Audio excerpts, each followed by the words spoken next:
Labas, mes savo draugais kuriame YouTube kanalą ir dabar turime langą pamokų metu ir ruošiamės podcast'ui su mūsų fizikos mokytoju.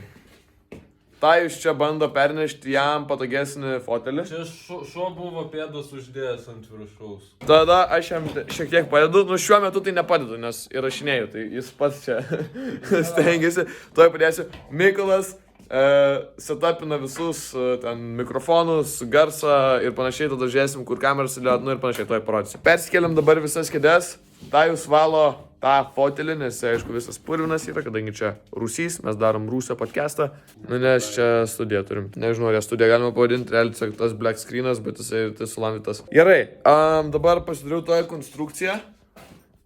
Tai yra kėdės ant kėdžių tokie bačkos, jos yra labai silpnos, bet gal kamera atlaikys, tai čia padėsim kamerą vieną stable, va čia va. Ir kitai dabar bildinu iš vadovėlių, kad būtų aukščiau. Ir tada, va iš čia, viena bus stable, va, gal taip kažkaip. Nelabai dabar matau, kaip čia atrodo, bet žodžiu, kažkaip taip. O kita irgi bus taip pastatyta, bet tiesiog Mykolas ją taip sukalios. Tai kai, pavyzdžiui, kalbėsiu aš, tada Mykolas pasuks į mane, kai kalbės tajus, pasuksiu tajų, kai mokytės, į mokytę ir jinai bus tokia prizoominta, taip po truputėlį.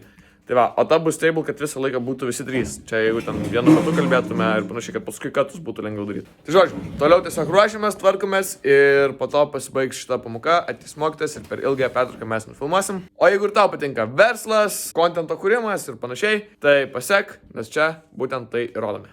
Ate hebra.